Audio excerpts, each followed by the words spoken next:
Welcome to Inside NRC. I'm your host Michael Atkinson. It was a tough road trip west for Brisbane City taking on Perth Spirit, but the big news coming out of the weekend is the giant killers, Queensland Country taking down New South Wales Country Eagles in Toowoomba. Joining me this week to talk through those games and preview the big City Country clash this weekend, we have two of the brightest back row talents in Queensland rugby, McInnes Wilson Lawyers Brisbane City's Michael Gunn and Bond University Queensland Country's Angus Scott Young.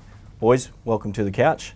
Thanks, mate. Scotty, as I mentioned, what a way to get your first win, toppling the competition frontrunners up there in Toowoomba. Yeah, for sure. It was awesome to do that in front of the big crowd at Toowoomba. But Kev's kept telling us every week we're improving, and that was pretty evident last week when we played the Western Sydney Rams. We nearly got the win, just lost it on the buzzer. But this week we just kept working, stuck to our structures, and finally got that win on the 80th minute as well. Touched on last week with Bobby when he was on the show that Country lead the competition in a few crucial stats with the ball in hand, and he sort of mentioned that he felt like things were working well, but it was that execution that was letting you down. Do you feel like you finally found the ability to execute on the weekend? Yeah, well, we definitely have some players who've got that X factor. We've got the likes of Duncan Power, Tom Banks out the back. They can just make holes out of nothing. So I think in previous weeks we haven't really capitalised on their breaks, but this week we did capitalise a little bit better, and that turned out pretty well in the end. And that momentum, I'm sure, will give you a bit of carry into this weekend with the big City Country clash. City obviously coming off a bit of a disappointing road trip to Perth, and it was a heavy defeat. Gunny, in the first half you were more than in the game, but that try to the Perth Spirit right on half-time seemed to give them a lot of momentum. Yeah, definitely. It wasn't the ideal game, but I think the momentum shifted a lot after half-time. I think our discipline was one of the biggest areas we need to improve in the second half, and that really let us down. Gunny, you've been doing a lot of work off the field as well with the Leukemia Foundation, and you're involved in an event that they've got on this Friday night. Do you want to tell us a little bit about that? So the Light the Night, they do it once a year at the end of the year, and it's a bit of a celebration, and a testament to, the lives of people affected by leukemia. So there'll be a big group of people out there, and they'll all be holding 3 different coloured balloons, one for survivors of leukemia, one for supporters, and one for people that have lost people to leukemia. So. Yeah, great event and a great cause. It's good to see you getting behind that, Gunny. Well done, mate. Thanks, mate. And as we wrap up round 6, we look at the other games. The Western Sydney Rams stunned the Melbourne Rising with a 68-30 victory to take home the Horan Little Shield, and the Sydney Rays cemented their spot in the finals with a 58-14 win over the Vikings. So if we look at the table, New South Wales Country remain on top despite their loss to Queensland Country.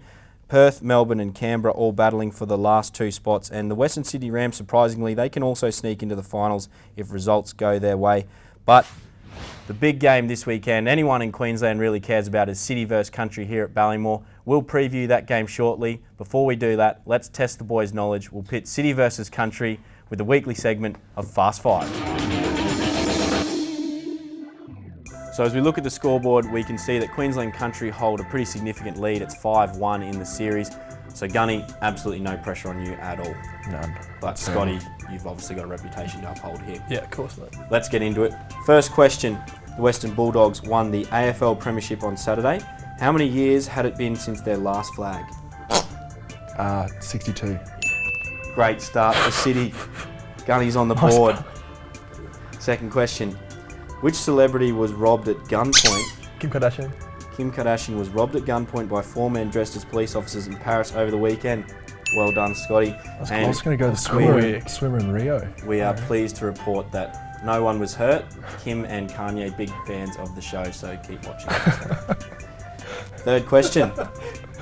Kim and Kanye's oldest child is North. What is their youngest child's name? Is it Saint? It's Saint. Yes. Country coming Saint back, Louis. coming home with a wet sail. Next question. Who won the original City versus Country clash in 19... Country. That's incorrect.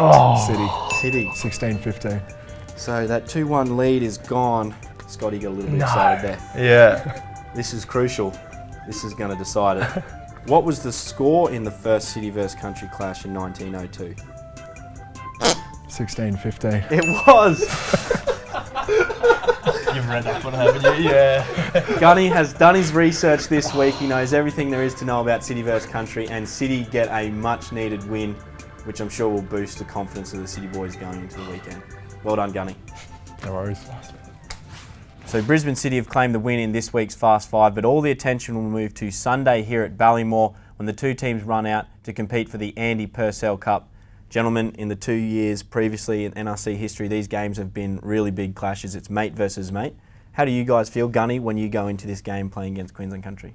Well, it's going to be quite strange because I think it's my first That's time. right, because you missed the first two seasons, these games. Haven't actually been involved in either of the clashes before, so I can imagine it's going to be quite strange playing against guys that that we train with every day, like against your mates. So, knowing their tricks that that the other guys know about. So do you not have to do too much analysis then, because you train with a lot of these guys, every day in the Red Squad and that sort of thing? You don't really have to do analysis that you would do for any other team? I think it's different when they come together as a team. So, like, obviously individuals have their ways of playing, but when you come together as a team, it's obviously a very unique kind of beast. So we definitely have to do a bit of analysis. So.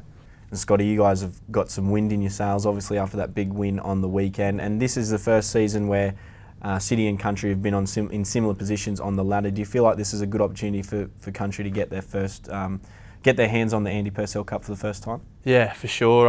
So we haven't beaten City before. No. Okay. So hopefully that'll change this weekend.